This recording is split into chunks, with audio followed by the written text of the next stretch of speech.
잠언 2장 10절 15절입니다. 지혜가 내 마음에 들어가며. 잠언 2장 10절 15절.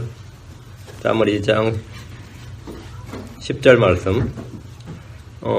잠언 2장 10절 말씀 같이 읽습니다.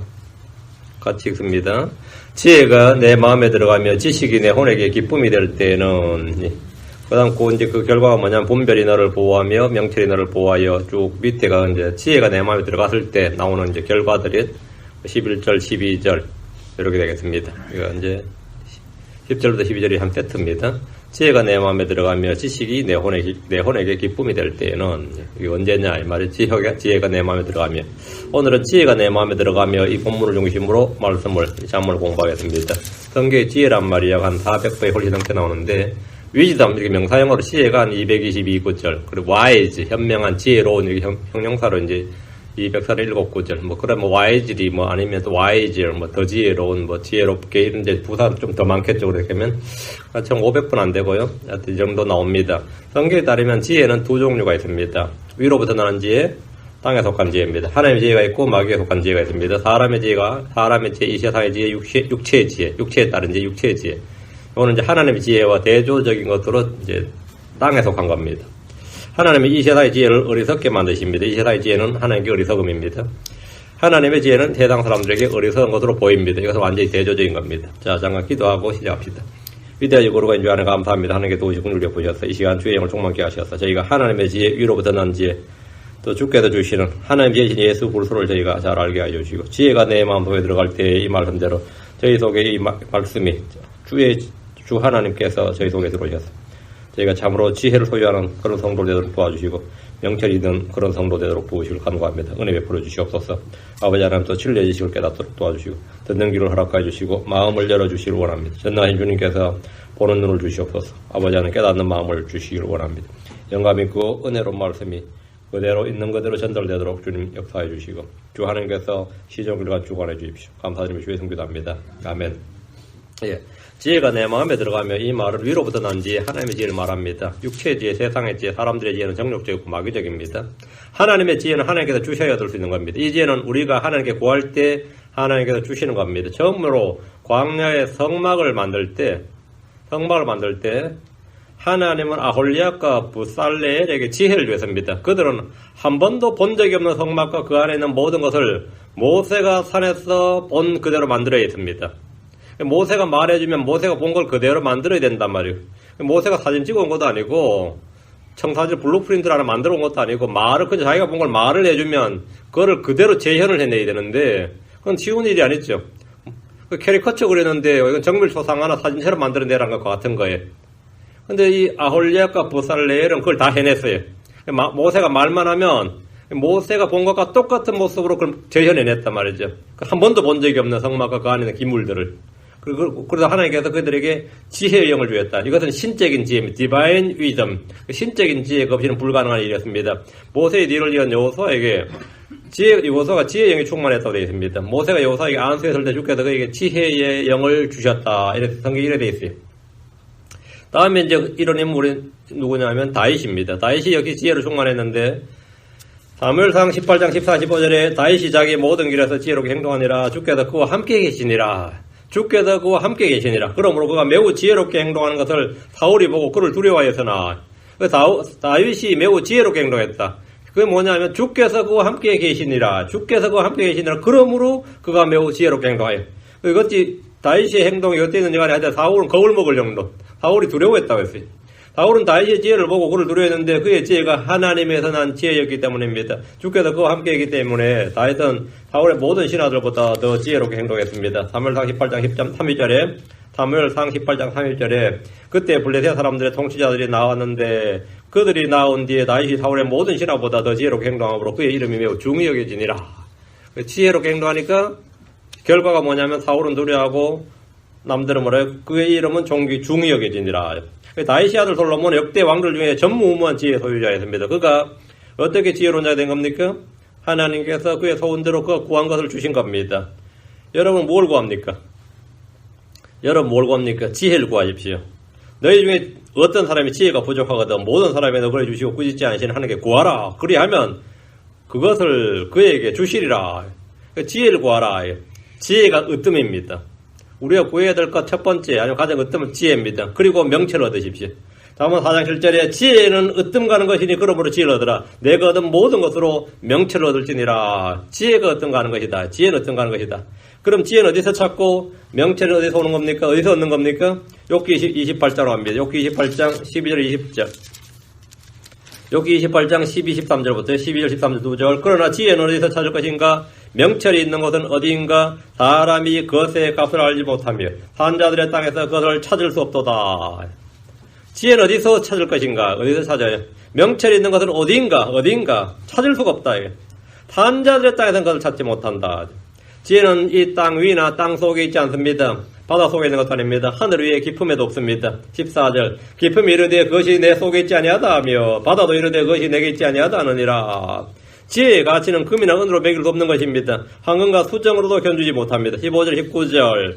그것은 지혜는 금으로 얻지 못하며 은을 달아서도 그것의 값을 치르지 못하리로다. 오벨의 금이나 귀한 줄만으로 삽바이어로도 그것의 값을 매기지 못하였고 황금과 수정이라도 그것과 견주지 못하며 정금 보물로도 그것을 바꾸지 못하고 산호나 진주는 말할 필요도 없나니 지혜는 루비보다 더 값지도다. 에티오피아의 황옥이라도 그것과 견주지 못하며 순금으로도 그것의 값을 매기지 못하리라. 지혜의 가치가 이러하다면 질문 하나입니다. 20절. 이러하거늘 지혜는 어디서 오는가? 명철이 있는 것은 어디인가? 욥은 고난의 때 자신의 아픔이나 고통의 치료보다도 지혜를 구했습니다. 빨리 이 고난에서 벗어나게 해주시옵소서가 아니라 지혜를 구했다 이거죠. 그는 지혜의 가치를 알았습니다. 그럼 지혜는 어디서 옵니까? 어디에 있습니까? 예수 그리스도 안에 감춰져 있습니다. 골로새서 2장 3절에 그분 안에는 지혜와 지식의 모든 보화가 감추어져 있느니라. 이 지혜는 신비 속에 있는 하나님의 지혜가 감추어진 지혜입니다. 욥은 이 지혜가 어디서 오는지 찾지 못한 이유가 여기 있습니다. 고린도전서 2장 7절에 다만 우리는 신비 속에 있는 하나님의 지혜고 감추어진 지혜를 말하노니 이 지혜는 하나님께서 우리의 영광을 위하여 세상이 생기기 전에 정하신 것이라. 이 지혜는 뭐냐? 하나님의 지혜고 감추어진 지, 신비 속에 감추어진 지. 이것은 세상이 생기기 전에 정하신 것이고 그래서 예수님 안에 있다. 우리는 이 지혜를 압니다. 어디서 찾을 것인가? 그리스도 안에 찾지. 어디서 오는가? 예수 그리스도를 통해서 옵니다. 솔로몬은 주께 지혜를 구했습니다. 예수님의 제자들은 자신들에게 더 높은 지혜를 구했고 큰 사람이 되기를 구했지만 솔로몬은 주께 지혜와 명철을 구했습니다. 그는 부와 명예나 권세나 원수의 목숨을 구하지 않았습니다. 하나님은 그가 구하는 것을 기뻐하셨고 넘치도록 부어주었습니다. 열왕기상 3장 12절 28절 오면 보라 내가 내 말대로 행하였으니 보라 내가 내게 지혜롭고 깨닫는 마음을 주었은즉 너 이전에도 너와 같은 자가 없었거니와 너 이후에도 너와 같은 자가 일어나지 아니하리라 했습니다.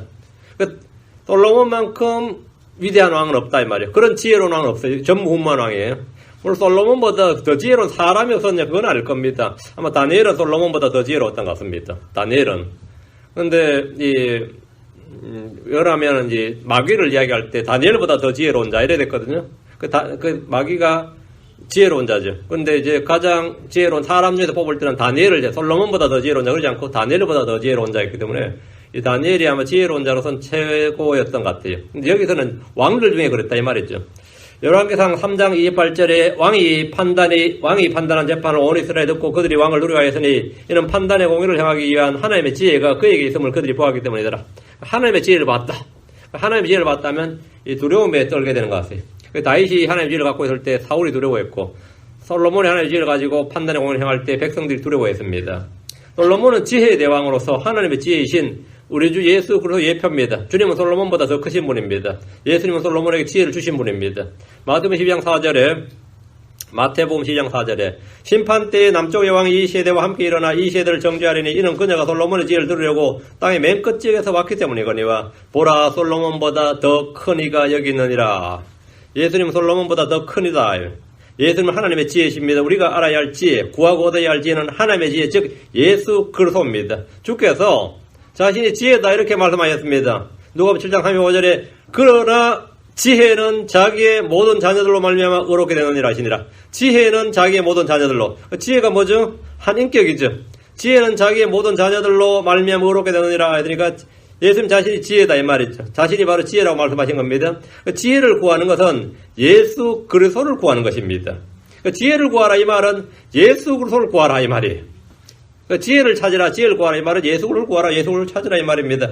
고린도전서 1장 4절에 부르심을 받은 자들에게나 유대인들에게나 그리스인들에게나 그리스도는 하나님의 권능이시요 하나님의 지혜이시니라. 그리스도는 뭐라고요? 하나님의 지혜이시니라. 그리스도 하나님의 지혜입니다. 예수님은 하나님께서 나사 우리에게 지혜가 되셨습니다. 이 지혜는 신비 속에 감추어진 지혜요 하나님께서 우리의 영광을 위해 세상이 생기기 전에 정하신 것입니다. 이 지혜는 세상의 통치자들 중에서 아무도 알지 못했습니다. 이 지혜는 하나님께 구하면 얻는 겁니다. 이 지혜는 복음을 믿는 자들에게 주어집니다. 성경 성도들에게 지혜롭게 걸어라. 지혜 없는 자가 되지 말라.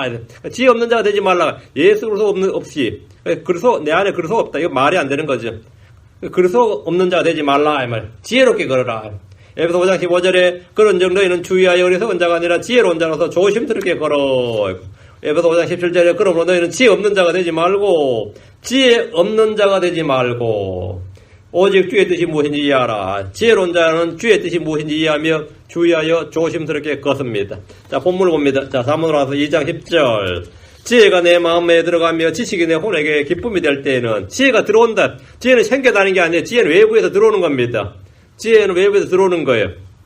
선천지로 태어나는 게 아닙니다. 타고나는 게 아닙니다. 후천지로 배우는 것도 아니에요. 이거는 들어오는 거예요.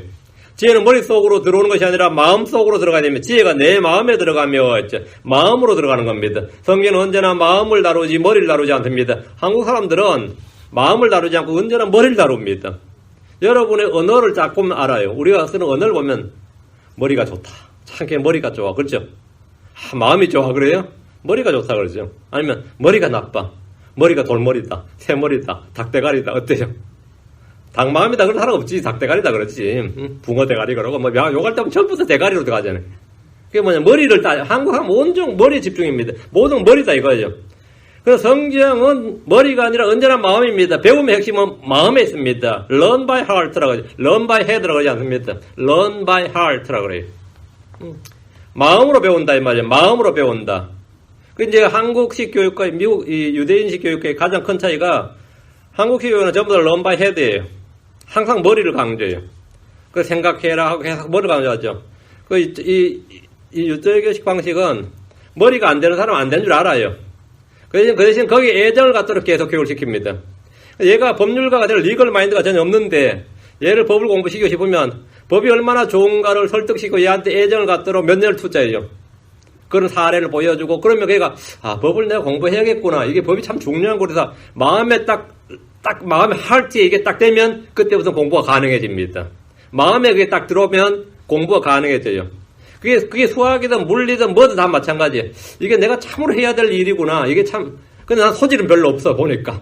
그럴 때는 마음이 충분히 동할 수 있고, 그것이 마음에 충분히 내가 납득이 되고, 그러니까 마음에 딱 그게 정착이 되면, 그때부터 공부하는 건 문제가 안 됩니다. 이거 learn by heart예요.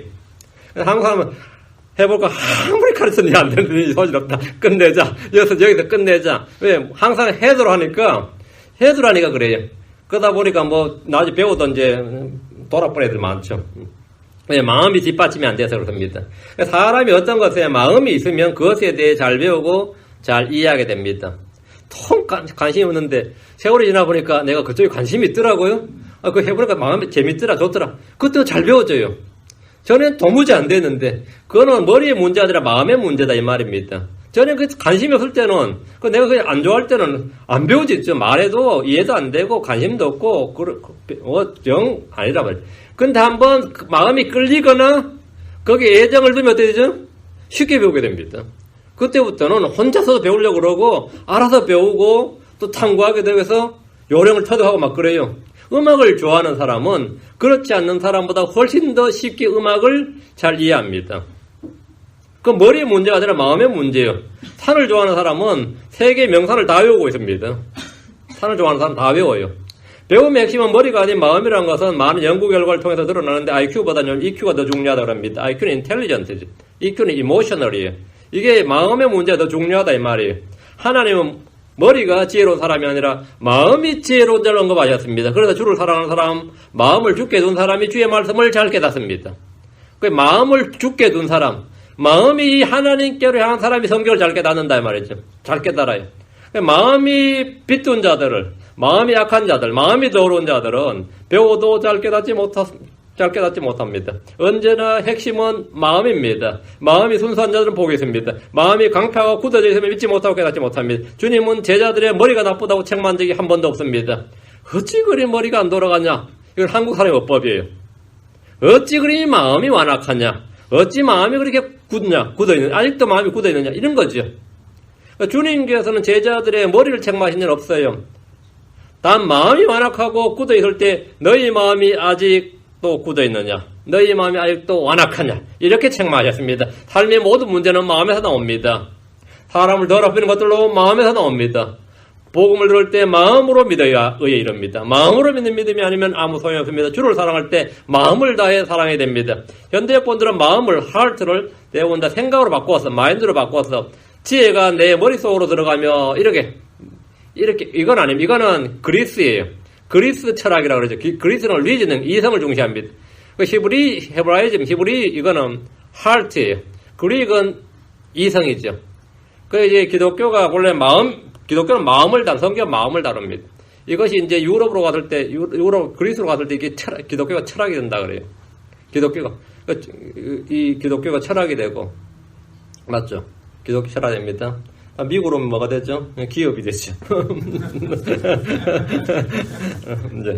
이제 이성을 추구하는데, 얘는 오류고 잘못입니다. 영지주의자들은 지혜를 지식으로 바꿈으로 성경의 진리를 철학의 영역으로 끌어내렸습니다. 이는 오늘날 신학자들이 하는 일이기도 합니다. 영감으로 주어진 성경의 기록은 마음으로 믿어야 되고, 마음으로부터 순종해야만 깨달을 수 있습니다. 머리로 이해하고 깨닫는 것이 아닙니다. 오늘날 학교 교육은 지식을 추구함으로써 지식 본위의 시대를 열어가고 있지만, 하나님은 머리가 아닌 마음을 쏟으라, 마음을 다해 살아라, 마음을 다하고 혼을 다해 것을 지키라, 마음을 돌이키라, 마음을 강하게 하고 크게 용기를 내라, 마음을 낮추라, 마음을 기울이라. 온통 마음을 다루고 있습니다. 시편 62편 8절에 백성들아 너희는 언제나 그분을 신뢰하고 그분 앞에 너희 마음을 쏟아놓으라. 하나님 우리를 위한 피난처시로다 셀라. 백성들아 너희는 언제나 그분을 신뢰하고 그분 앞에 너희 마음을 쏟아놓으라. 너희 마음을 쏟아놓으라. 우리는 우리 안에 상한 마음을 고쳐주시고 싸매주시는 고치시는 분이 계십니다. 주님은 우리 안에 깨끗한 마음을 창조하시고 새 마음을 주시고 내 마음을 넓히사 주의 명령들로 달려가게 하십니다. 사람들은 겉모습을 보지만 하나님은 마음을 보십니다. 주님은 마음을 달아보시고 마음을 단련하시고 마음을 시험하십니다. 사무엘 17장 3절에 도가니는 은을 용광로는 금을 재련하거니와 주께서는 마음을 단련하시느니라. 주님은 솔로몬에게 깨닫는 마음을 주셨습니다. 주님 우리에게 마음을 달라고 하십니다. 잠언 23장 26절 내 아들아 내 마음을 내게 주며 내 눈이 내 길들을 지키게 할지니라. 내 마음을 내게 주며 했습니다. 내 마음을 내게 주며 우리는 두 마음을 품지 않아야 됩니다. 마음이 갈라지게 하지 말아야 됩니다. 우리가 주께 마음을 두지 않으면 주께서 그 마음을 강팍하게 하시고 마음을 닫으사 깨닫지 못하게 하십니다. 하나님의 진노와 정죄와 심판을 부는 것은 회개하지 않는 마음 이겁니다. 회개하지 않는 마음. 그리고 완악한 마음입니다. 사람들이 자기 머릿속에 아무리 많은 지식을 쌓아두더라도 높은 마음을 품고 완악한 마음을 품고 있다면 그는 아무런 유익이 없는 헛된 사람에 불과합니다. 다시 10절 지혜가 내 마음에 들어가며 지식이 내 혼에게 기쁨이 될 때에는 지혜가 내 마음에 들어간다는 것은 하나님의 지으신 예수 그리스도가 우리 마음에 들어오시는 걸 말합니다. 예수 그리스도가 너희 마음속에 들어갈 때 말이죠. 그리고 그 예수를 아는 지식이 내 혼에 기쁨이 될 때에 인생 바뀌는 거죠. 이거 완전 인생의 터닝 포인트입니다. 그 순간 인생의 터닝 포인트예요. 지식은 참 하나님과 주 예수를 아는 지식을 말합니다. 내가 예수를 처음 만난 날, 그날 내가 예수 그리스도를 내가 영접한 날, 난 그냥 진짜 세상이 바뀐 게 아니에요. 내가 바뀌어버린 거예요. 내가 바뀌어버려. 그 순간이야 정말 내가 확 변해버린 내 인생에 그런 터닝 포인트가 없었어요. 내 인생의 역사상. 그 지혜가 내 마음에 들어갈 때만. 지식이 내 혼에게 기쁨이 될 때에만 이거 봐 하나님과 이 지식은 참 하나님과 우리 주 예수 그리스도를 아는 지식을 말합니다. 지혜신 예수 그리스도가 마음에 들어오고 지식이 우리 혼에게 기쁨이 될 때 그게 언제입니까? 구원받는 순간입니다. 구원받는 순간입니다. 은혜를 안 그날입니다. 그때부터 우리는 자라게 됩니다. 그때부터 우리는 자라게 됩니다. 골로새서 1장 6절에 이 복음이 온 세상에 있는 것 같이 너희에게 이르렀으면 너희가 그것을 듣고 진리 안에서 하나님의 은혜를 안 그날부터 너희 안에서도 열매를 맺는 것 같이 열매를 맺는도다. 그날부터 은혜를 안 그날부터 듣고 안 그날부터 우리 주 예수를 영접한 날 성령이 우리 안에 들어옵니다. 그날 하나님의 지혜가 우리 안에 들어옵니다. 예수를 믿는다는 것은 구원과 생명과 권능과 지혜와 의와 거룩함 그 사람 안으로 들어온다 이거예요. 지혜가 그 사람 안으로 들어온다 이거예요. 하나님 아는 진리의 지식이 혼에게 기쁨이 됩니다. 그때부터 내 안에 변화가 있고 성장이 있습니다. 다시 잠언으로 와서 2장 11절. 분별이 너를 보존하며 명철이 너를 보호하며, 분별이 너를 보존하며 지혜가 들어오고 지식이 혼의 기쁨이 될 때에 발생하는 두 가지 현상은, 첫째 분별이 너를 보존하며, 둘째 명철이 너를 보호한다는 겁니다. 예레미야 10장 12절에 따르면 분별은 하나님의 지혜, 명철을 다 포함하는 말입니다. 예레미야 10장 12절에 그분께서 자신의 권능으로 땅을 만드시고 자신의 지혜로 세상을 굳게 지으시며 자신의 분별로 하늘들을 펼치셨도다. 여러분, 자신의 지혜로 세상을 굳게 만드시고 자신의 분별로 하늘들을 펼치셨다. 분별은 말 그대로 구별할 수 있는 능력, 판단력입니다. 차이를 아는 것이 분별입니다. 차이를 아는 것이 분별이. 에스겔 44장 3절에 또 그들은 내 백성에게 거룩한 것과 더러운 것의 차이를 가르치고 make a difference, 차이를 가르치고 그들로 하여금 부정한 것과 정결한 것을 분별하게 할지니라. 차이를 알아야 분별을 하죠. 차이를 알아야 분별하죠. 이제 분별이 있다. 이 차이를 아는 거예요. 미술을 잘하는 사람들은 색감이 남다릅니다. 명도나 채도, 밝기에 대해서 민감하고 눈을 딱 볼 때 이 밝기에 대해 민감해요. 그리고 다음에는 그걸 이제 명도라 그래요. 밝기를 명도라 그러고, 맑기 있죠. 채도라 그래요. 그리고 색채, 감각이 다릅니다. 우리는 저는 그렇죠. 내가 파란색 하면 그건 블루도 되고 그린도 되고 라이트 블루 되고 코발트도 다 파란색 한 단어로 끝이에요. 그러면 그린하고 블루 완전히 다른 색깔이죠. 별로 구분하고 쓴다고요. 색감이 그렇게 없기 때문에 그냥 적당하게 이렇게. 근데 이제 미술을 하는 사람들한테 하면요, 색감이 그 사람들 눈으로만 수천 가지를 구분해내요. 눈으로만. 그 색감이, 색이 틀리네, 그러냐고요. 그게 그거구만. 우리는 그게 그거구만. 뭘 예민하게 구냐, 그러죠. 그 사람들한테 그게 그거구만 하면 이건 말도 안 되는 소리. 완전히 다른 색깔이에요, 그거. 우리가 볼 때 그게 그 색이 그 색인데, 완전히, 이 차이를 안다고. 차이를 알아야 사실은 대가가 되는 거예요. 그 음악하는 사람한테 물어보세요. 16분의 1박자도 알아요. 우리는 한 박자나 반 박자나 그게 그거야. 제 귀에는 그게 그거야, 다.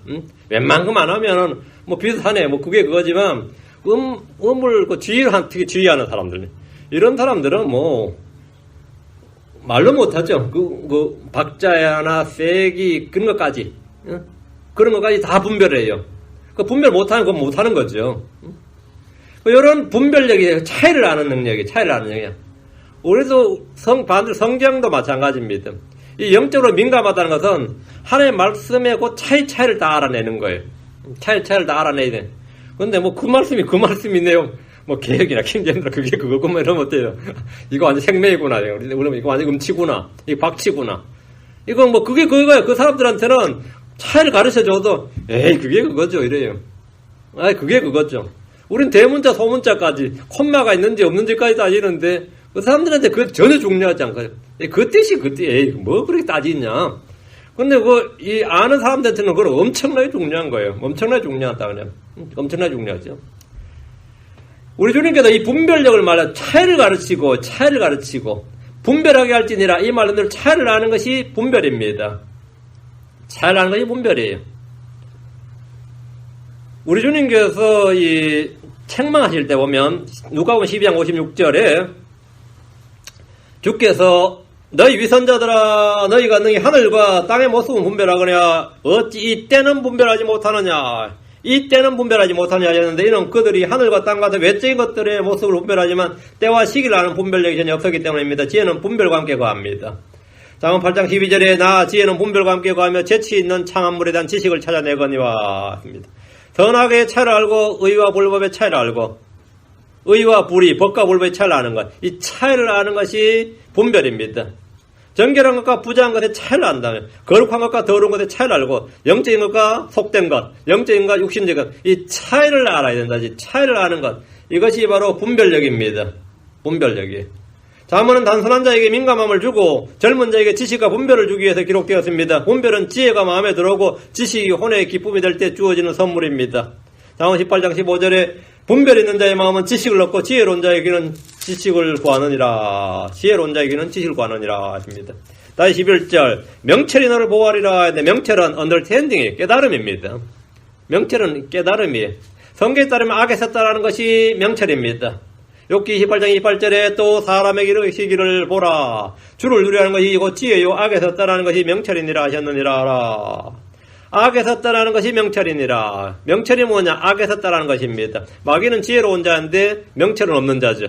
악에 섰다라는 것이 명철이니까 악에 섰다라는 것이 명철이다. 성경에 따르면 주 예수님께서 명철이십니다.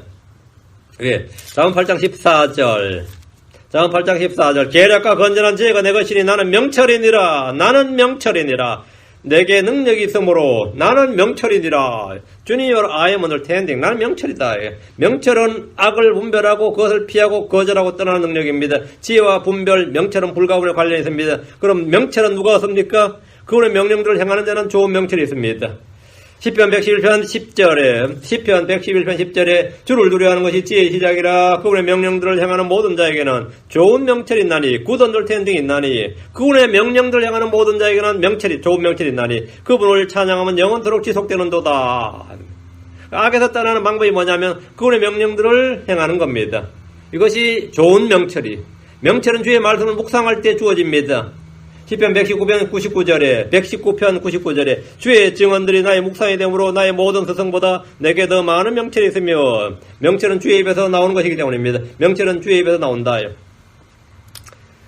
잠언 2장 6절에 지금 이는 주께서 지혜를 주시며 그분의 입에서 지식과 명철이 나오기 때문이더라.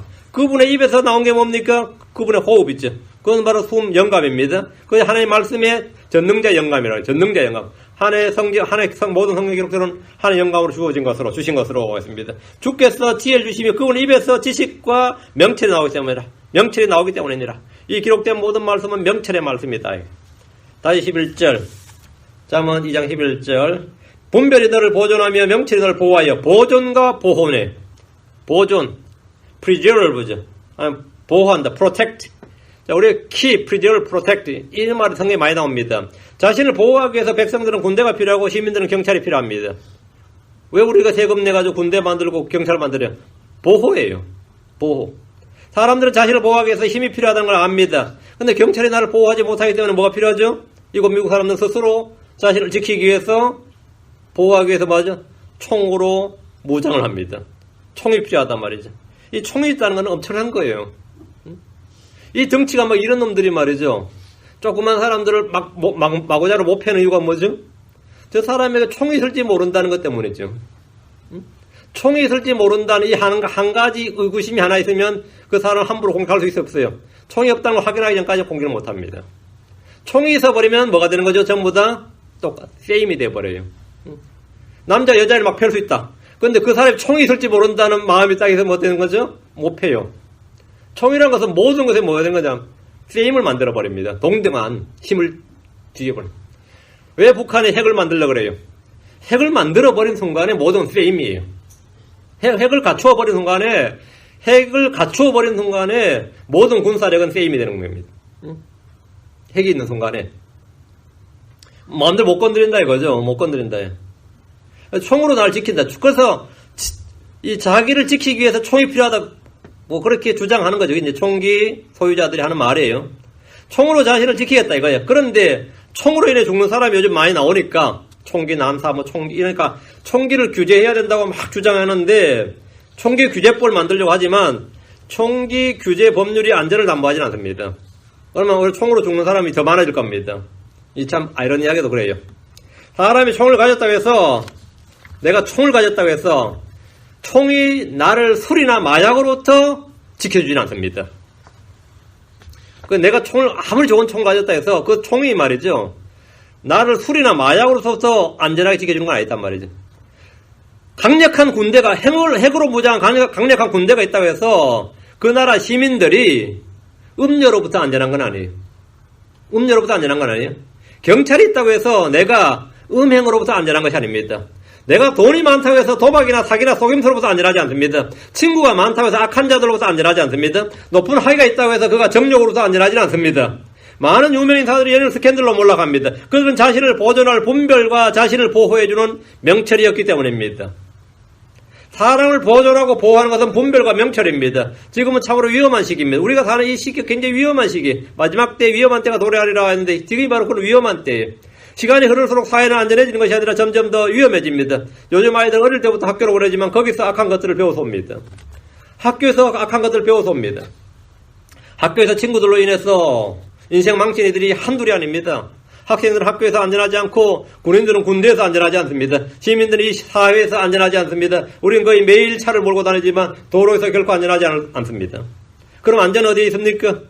안전 어디서 옵니까? 잠언 21장 3절 싸울 날에 대비하여 말을 예비해도 안전은 주에게서 오느니라. 안전은 주에게서 오느니라. 주께서 지키지 않으시면 어디에도 안전하지 않습니다. 어디도 집도 안전하지 않고 학교도 안전하지 않고 회사도 안전하지 않습니다. 여린 놀이터에 간 공원에서 안전하지 않습니다.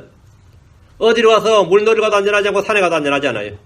주께서 지키지 않으면 안전한 곳은 없습니다. 주께서 지키지 않으시면 어디에도 안전하지 않습니다. 무엇이 나를 보호하는가? 시편 127편 1절 주께서 집을 세우지 아니하시면 그것을 세우는 자들의 수고가 헛되며 주께서 도시를 지키지 아니하시면 파수꾼의 깨어있음이 헛되도다. 우리를 지키시고 보호하시는 분은 하나님이십니다. 하나님이십니다. 12절 잠언 2장 12절 악한 자의 길과 삐뚤어진 것들을 말하는 자에게서 너를 건져내리라. 지혜와 명철이 우리를 지켜주고 보호해준다. 보호하고 보호라 그랬죠. 지금은 뭐냐? 건져내리라. 건져는 구출한단 말이죠. 악한 자의 길과 삐뚤어진 것들을 말한 자에게서는 총이나 칼이 나를 건져내지 못합니다. 여기는 뭐가 나를 건져내죠? 명철과 분별력이 뭐래요? 너를 건져내리라. 너를 건져내리라. 분별과 명철은 우리를 지키고 보존할 뿐 아니라 악한 자의 길과 삐뚤어진 것들을 말한 자에게서 우리를 건져냅니다. 16절에는 낯선 여자와 아첨하는 낯선 자에게서 건져낸다고 합니다. 건져낸다 이거예요. 사람에게 분별과 명철이 없으면 이런 것들 속으로 빠져듭니다. 분별과 명철이 있으면 구출을 받고 건져내고 분별과 명철은 건져내고 그것이 없으면 빠져들고 악한 자의 길이란 사악한 자 즉 적그리스도의 길을 말합니다. 이 길은 사마의 길이고 지옥의 길입니다. 이 사마의 길 지옥의 길로부터 건져낸다 이게. 이 길은 멸망으로 인도하는 넓은 길입니다. 악한 자의 길을 대표하는 셋이 성경에 나오는데 가인의 길, 발람의 길, 고라의 반역, 고라의 길입니다. 유다 1장 11절에 그들에게 화가 있을지어다 그들이 가인의 길로 갔으며 대가를 바라고 발람의 잘못을 따라 탐욕을 내며 달려갔고 고라의 반역 가운데서 멸망하였도다. 이게 성경에 나오는 악의 트리플 A입니다. 이게 악의 삼일체예요.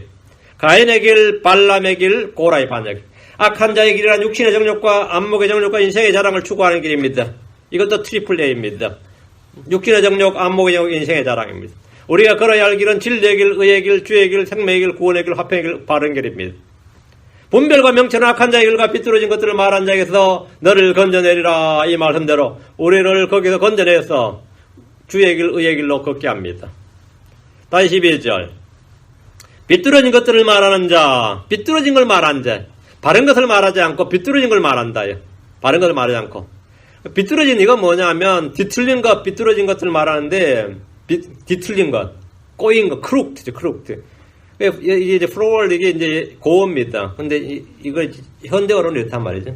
곧바른 것, upright, 곧바른 것과 반대되는 말이죠. upright, 곧바른 것과 반대되는 건데 주의 말씀은 삐뚤어진 것이 없습니다. 뒤틀린 것이 없어요. 잠언 8장 8절에 내 입의 모든 말은 의로운 가운데 있으므로 그것들 속에는 삐뚤어지거나 뒤틀린 것이 없나니 했습니다. 삐뚤어지거나 뒤틀린 것이 없다. 주의 말씀은 upright, 올곧은 말씀이, 올곧은 곧바른 말씀이다. 그러나 이 세대는 사악하며 삐뚤어진 세대입니다. 주께서 이 세대를 향해서 믿음이 없고 삐뚤어진 세대요 이렇게 말씀하셨습니다. 오늘날 TV나 신문에 나오는 거의 모든 정보가 이겁니다.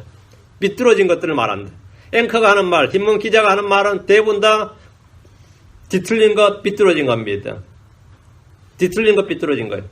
삐뚤어지거나 뒤틀린 것이 그걸 쏟아내는 거예요. 그걸 자기들 뭐라 그러죠? 여론조성이라고 그럽니다. 여론조성이라고 그래요. 미국의 신문에 뉴욕타임즈부터 시작해가지고 대부분 다 가짜뉴스만 쏟아냅니다. 한 99%는 가짜뉴스일 겁니다. 99%는 거의 가짜뉴스예요. 가짜뉴스. 반대도 마찬가지겠죠. 저쪽에서 봤을 때는. 이게 뭐냐. 비뚤어진 것들을 말하는 자에서 건져낸다면 우리는 최소한 신문이나 매스컴이 쏟아내는 모든 뉴스에서 우리는 건전받을 겁니다. 매스컴이 전하는 거의 모든 뉴스가 바로 이런 건데, 그들은 사람들 속에 삐뚤어진 일들을 말하고 삐뚤어진 언쟁을 생기게 합니다. 저는 예전에 뭘 모를 때 언론의 자유가 넘치는 이 미국의 매스컴은 아주 정부 비판적이고 항상 옳은 걸 말하고 바른 것을 추구하는 줄로 알았습니다. 근데 와서 보니까 이곳은 한국의 독재 시절의 신문이나 뉴스보다 훨씬 더 삐뚤어지고 구부러지고 뒤틀리는 것들만을 말하는 매스컴들이다. 요걸 제가 알게 된 거예요.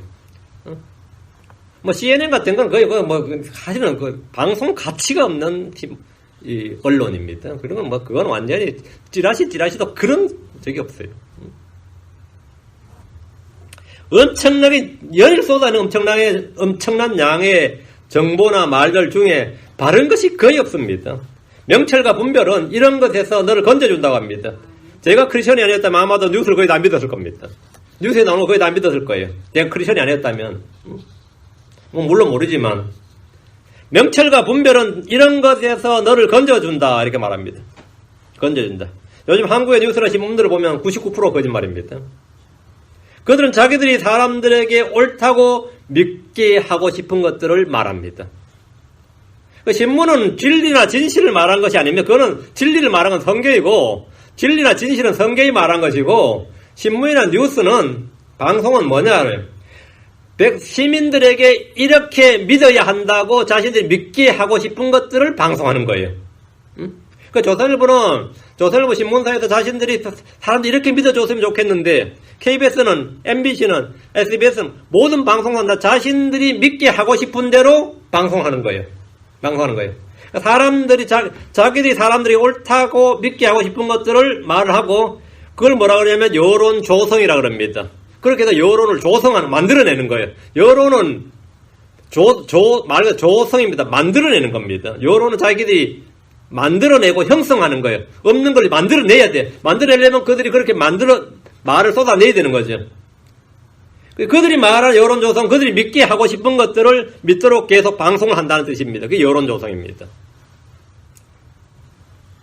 진실과 거짓은 중요하지 않습니다. 진실과 거짓은 중요하지 않고 이렇게 사람들이 믿어야 되는데 말이에요. 이렇게 믿어야 되는데 그러면 이렇게 믿도록 계속 방송을 하는 거예요.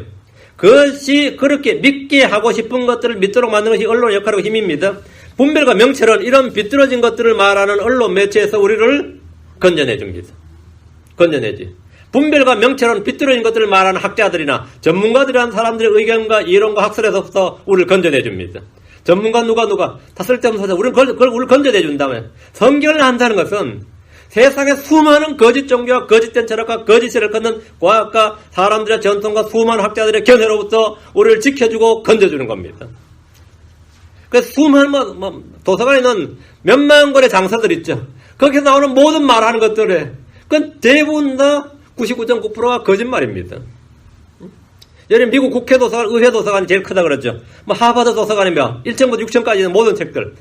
거기서 말하는 모든 것은 사실은 진리가 없어요. 진리가 없어요. 근데 거기서 우리 어떻게 건진받습니까?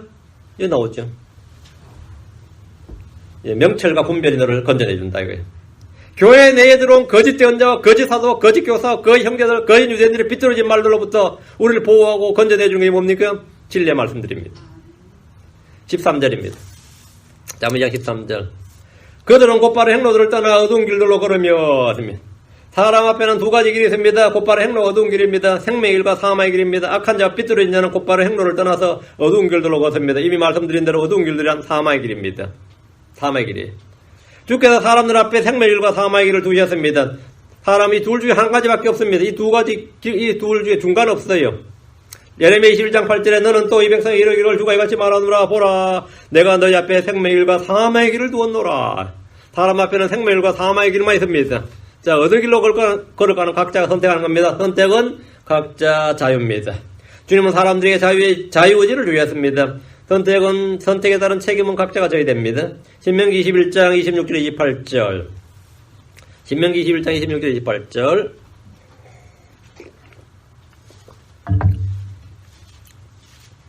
보라, 내가 이날 복과 저주를 너희 앞에 두었나니 너희가 만일 내가 이날 너희에게 명령하는 주 너희 하나님의 명령을 순종하면 복을 받을 것이요 너희가 만일 내가 이날 너희에게 명령하는 길에서 돌이켰더나 주 너희 하나님의 명령대로서 순종하지 아니하고 너희가 알지 못하는 다른 신들을 따라가면 저주를 받으리라. 복과 저주는 주께서 명령한 길에 순종하는 것, 순종하지 않는 것에 따라 결정됩니다. 그 순종하는 것이 뭐 생명의 길이고, 순종하지 않는 것이 사망의 길입니다. 순종하지 않는 게 어두운 길들이다 말이죠. 어두운 길이다 말이죠. 곧바른 행로는 생명의 길, 복을 받는 길입니다. 어두운 길은 사망의 길이고 저주를 받는 길입니다. 신명기 3장 15절, 19절. 신명기 3장 15절. 보라, 내가 이날 생명과 복과 또 사망과 화를 내 앞에 두었나니 선택은 각자의 몫입니다. 주님은 그들에게 무엇을 택해야 할지 알려주셨습니다. 19절. 내가 이날 하늘과 땅을 불러 너에게 증거로 삼노라. 내가 생명과 사망과 또 복과 저주를 너희 앞에 두었나니 그러므로 너와 내 지가 살기 위하여 생명을 택하라. 분별과 명철이 없는 사람은 자기들이 보기에 좋은 대로 걷습니다. 그들은 자기들 느낌대로, 생각대로, 판단대로 걷습니다. 어떤 사람은 뭐라 합니까? 내 양심에 따라 걸었다고 합니다. 타락한 양심에 따라 걸으면 안 됩니다. 배우른 양심에 따라 걸으면 큰일 나요. 나는 내 마음의 이성에 다 쓸데없는 소리입니다. 하나님의 말씀에 따라 걸어야 됩니다. 나 느낌에 아닙니다. 내가 보기에 아닙니다. 내 생각에 in my thinking 소용없는 말입니다. 내가 보기에, 내가 생각에, 내가 느끼기에는 내가 직감적으로는 다 쓸데없는 소리고, 내 이성과 양심에 비추어 볼 때 다 쓸데없는 소리입니다. 그거 비추어 보면 안 돼요. 하나님의 말씀에 비추어 봐야지. 뭐 쓸데없는 극도로 사악한 자기 마음에서 비추어 보면 큰일 나지. 응? 여러 마음에 비추어 보지 말고 기록된 말씀에 비추어 봐야 돼. 기록된 말씀에. 대부분 사람은 그냥 자기 느낌대로, 생각대로, 판단대로 그러면서 지적 판단, 지적 확신은 뭐합니까? 자기 성경적 확신으로 생각하고 주장합니다. 막 분란이 나는 거지. 생각 없는 사람이 누가 있어요? 말 안 해서 그렇지 생각 없는 사람 없습니다. 다 있습니다. 조용하니까 사람 생각 없는 사람 같아도 그렇지 않습니다. 그럼 되게 고집시네 하면서 와요. 그렇지. 응? 싸우기 싫어 말하는 사람도 많고, 하도 시답잖아 말하는 사람도 많고, 뭐 되도 않는 소리만 해대니까 가만히 있는 거지, 생각 없는 사람 없어요. 우리는 네 생각을 말하는 게 아닙니다. 주의 말씀을 대하는 거지. 사람들은 자기들의 이익에 따라 걷습니다. 자기들이 보기 옳은 대로 걷습니다. 우리에겐 주의 말씀이라는 길이 있습니다. 우리는 이 길에 따라 걷습니다. 우리에겐 성경이란 판단의 법도가 있습니다. 우리는 이 말씀에 따라 선악간에 분별하고 판단합니다. 자, 한번 14장 12절에 어떤 길은 사람이 보기 옳으나 그것의 끝은 사망의 길들이니라 했습니다. 분별과 명철을 위해 두 구절을 보겠습니다. 히브리서입니다. 히브리서 4장 12절, 5장 14절. 히브리서 4장 12절, 5장 14절. 하나님의 말씀은 살아있고 권능이 있으며 양날 달리 어떤 것보다도 예리하여 혼과 영과 관절과 골수를 찔러 둘러 나누기까지 하고 또 마음의 생각과 의도를 분별하는 분이시니 하나님의 말씀은 살아있습니다. 권능이 있습니다. 어떤 것보다도 예리합니다. 혼과 영과 관절과 골수를 찔러 둘러 나누기까지 합니다. 하나님의 말씀은 마음의 생각과 의도를 분별하는 분입니다. 우리는 이런 말씀을 가지고 있습니다. 이 말씀을 사용하여 자기 감각들을 단련시키면 우리는 선악간의 분별력을 갖게 됩니다. 분별력을 갖게 돼요. 5장 14절. 그러나 단단한 음식은 장사한 자들이 속하나니 그들은 그것을 사용하여 자기 감각들을 단련시킴으로 선악을 분별하느니라. 단련시킴으로. 그것들을 사용하여 자기 감각들을 단련시킴으로 선악을 분별하느니라. 그 분별력. 어떻게 생긴지 알겠죠? 에덴에서 여자는 말씀을 사용하지 않고 마귀의 거짓말을 듣고 선악을 알게 하는 나무 열매를 먹음으로 선악간의 지식을 얻을 줄로 생각했지만 우리는 주의 말씀을 사용해서 선악을 분별해야 됩니다. 우리는 어두운 길이 아닌 생명의 빛, 사람들의 빛, 세상의 빛인 그분을 따라 걸어야 됩니다. 자, 14절. 다시 한번 2장 14절. 악행하기를 기뻐하고 사악한 자들의 비뚤어진 것을 즐거워하나니 비뚤어진 자들은 악을 행한 걸 기뻐합니다. 의를 미워하고 악을 기뻐하고 법을 미워하고 불법을 즐거워합니다. 사랑은 악을 미워하는 겁니다. 사랑은 불법을 기뻐하지 않는 겁니다. 주를 두려워하는 것은 악을 미워하는 겁니다. 시편 97편 10절에 말하기를 주를 사랑하는 자들아 너희는 악을 미워하라. 그분께서 자신의 성도들의 혼을 보존하시며 사악한 자의 손에서 그들을 건지시느니라. 너희는 뭐하라고? 악을 미워하라. 너희는 악을 미워하라. 주께서 이스라엘에 요구하실 것이 이겁니다. 악을 미워하라. 아모스 5장 15절. 악을 미워하고 선을 사랑하며 성문에서 판단의 공의를 굳게 해오라. 그리하면 혹시 주 만군의 하나님이 요셉의 남은 자들에게 은혜를 베풀리라. 악을 미워하고 선을 사랑하라. 악을 미워할 줄 모르면 그 사람은 선을 사랑하는 게 아닙니다. 분별과 명철이 없는 자는 악을 행하는 걸 기뻐하고 사악한 자들의 비뚤어진 것을 즐거워합니다. 그 누가 뭐 신문에 보면 아니 뭐 보면 이상한 이야기 나오지.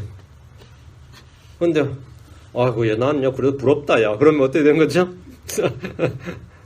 아 난 그래도 부럽다 야.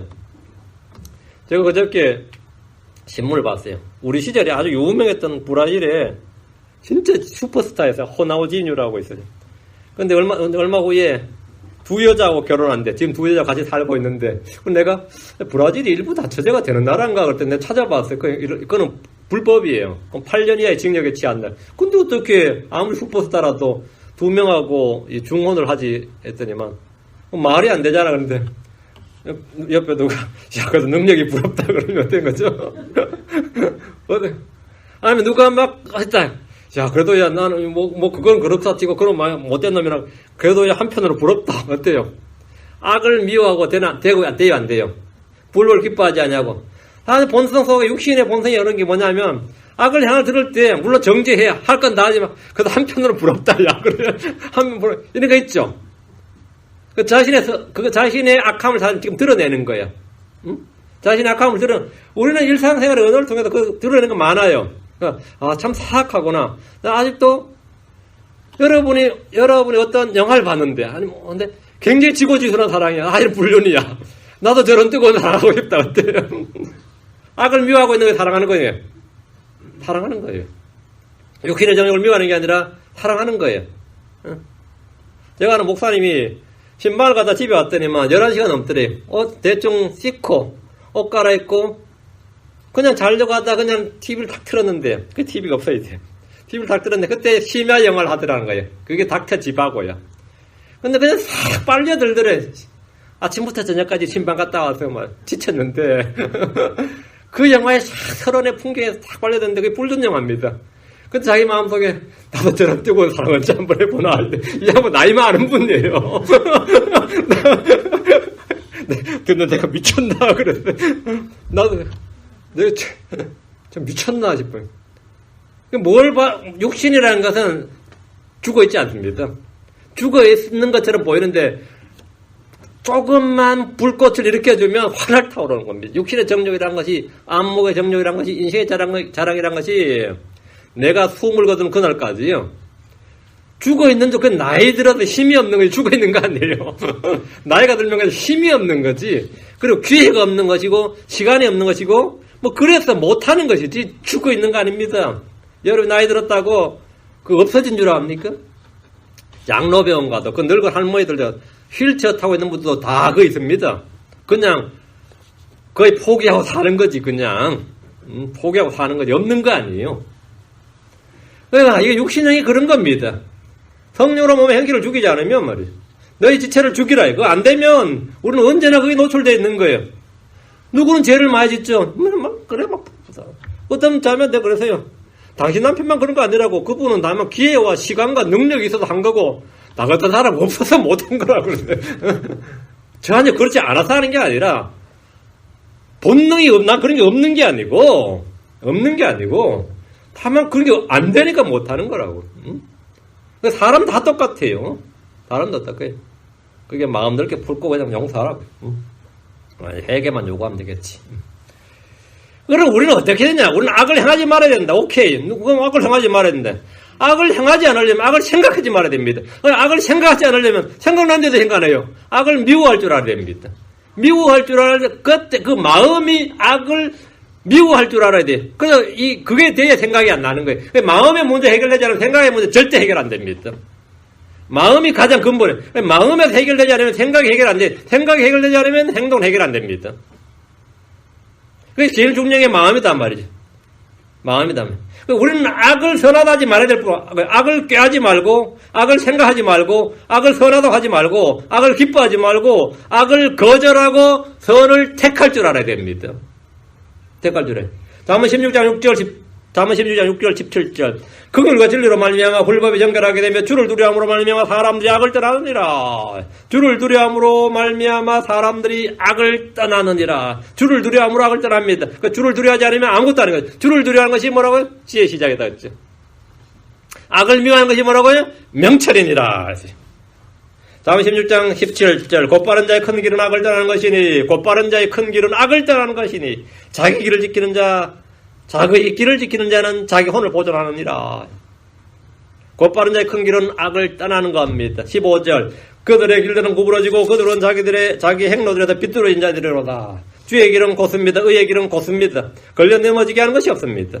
그러나 악행하기를 기뻐하는 자들의 길은 구부러지고 자기 행로에서 비뚤어진 자들입니다. 오늘 우리는 지혜와 분별 명철에 대해 공부했습니다. 하나님은 우리에게 지혜와 계시형을 주셔서 그분을 알게 하십니다. 성경 말하기를 에베소로 갑니다. 1장 17절 19절 우리 주 예수 그리스도의 하나님과 영광의 아버지께서 지혜와 계시형을 내게 주셔서 그분을 알게 하시고 이게 첫 번째예요. 지혜와 계시형을 주는 게 뭐냐? 첫 번째 그분을 알게 하시고 너희 지각의 눈을 밝게 하다. 그분의 부르심의 소망이 무엇이며 이게 두 번째. 그분의 소망의 부르심이 무엇이냐? 난 모른다면 이걸 알아야 됩니다. 지혜와 계시형을 왜 주시냐? 부르심의 소망을 알라 이거예요. 성도들 안에 있는 그분의 상속력의 영광이 얼마나 풍성하면 세 번째 이겁니다. 이걸 알아라. 그분의 강력한 권능의 활동에 따라 우리에게 베푸신 바 그분의 지극히 큰 권능이 어떤 것인지 요거 네 번째. 그분의 강력한 권능의 활동에 따라 믿는 우리에게 베푸신 그분의 지극히 큰 권능이 어떤 것인지 내가 전혀 모르고 있다. 이걸 알아야 된다. 이걸 알아야 된다. 이것을 알도록 주는 우리에게 지혜와 계시형을 주시고 지각의 눈을 밝히시는 겁니다. 이건 하나님께서 우리에게 알려주시고자 하는 겁니다. 지혜가 내 마음에 들어가면 지식이 내 혼에게 기쁨이 될 때에 이거 뭐냐? 이런 것들 우리가 주 예수님께서 우리 안에 들어오셨어. 지혜와 계시형을 주셨어. 이런 것들 우리가 알게 될 때 이게 바로 지식, 진리의 지식이. 이것을 알게 될 때에 말이야. 주님 우리가 알려주시는 것들이 알게 될 때에 너를 보호하고 보존하고 건져낸다. 보호하고 보존하고 지키고 건져낸다 이거예요. 이 지혜가 우리 안에 들어오기를 간절히 바랍니다. 이건 구해야 되는 겁니다. 기도합시다. 위대하고 거룩한 주 하나님 감사합니다. 함께 도우시고 늘리고 이 시간 말씀을 선포했습니다. 선포한 모든 말씀들이 듣는 혼들에게 믿음과 잘 결합하도록 인도하여 주시옵소서. 아버지 하나님 하나님의 말씀이 그냥 말로만 전달되는 것이 아니라 능력으로 임하게 해 주시옵소서. 믿음과 결합하게 해 주시옵소서. 열매 맺게 해 주시옵소서. 아버지 하나님 우리 속에서 자유는 행로로 다시 역사하도록 인도하여 주시옵소서. 감사드리며 주의 성기도합니다. 아멘. 아멘.